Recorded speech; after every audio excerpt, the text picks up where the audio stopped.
So this is us making our toasted coconut donuts. So the first thing you're going to do is place your donuts on the glazer and then glaze them like normal. Just keep in mind that this glaze does set pretty fast.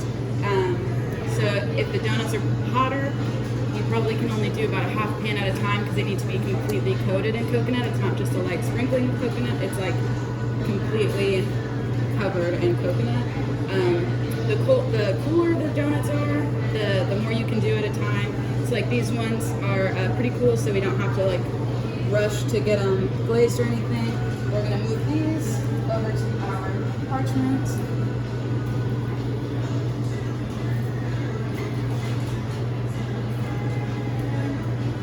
And then we'll take it over to the table.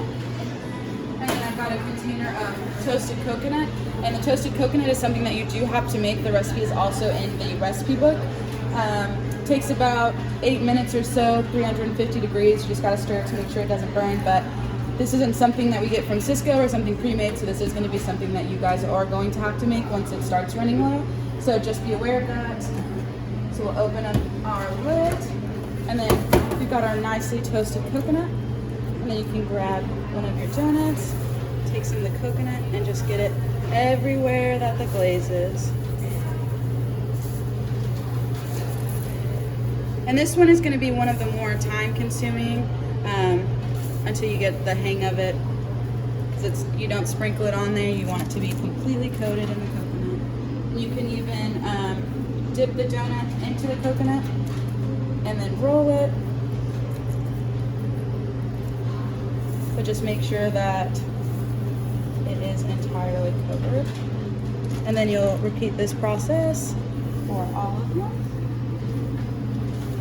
Make sure to smash the donut. Yeah, you don't want to smash the donut in there. You want to be very gentle with it. Our donuts are always very light. And we also want to avoid getting too much glaze inside of our toasted coconut container. So you just completely coat them. I would say once the toasted coconut container gets about halfway empty, it's only got about a quarter left or so, I would say then it's about time to start toasting more coconut, because you don't want to be in a Saturday rush and then there not be any toasted coconut, and then you got to fire up the oven.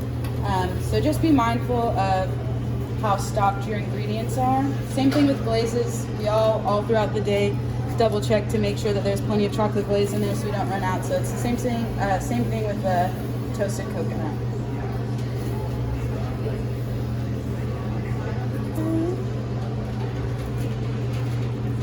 And you can see that these are all completely covered. I don't want to see anybody just sprinkling a little bit on the top. I want them to be entirely covered in coconut.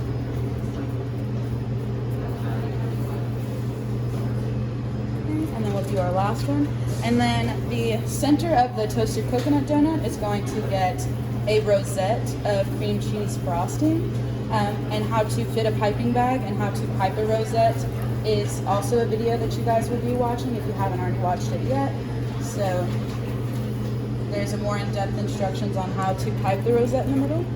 So now you've got your toasted coconut on there. And then you're going to grab your piping bag. And then you will pipe your rosettes in the center.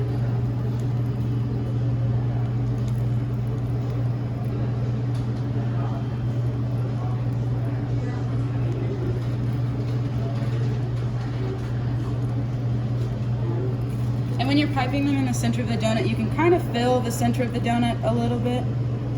So you kind of fill the bottom, and then you'll pipe your rosette, which is basically just a swirl from the inside to the outside. And there you go. That is the toasted coconut donut.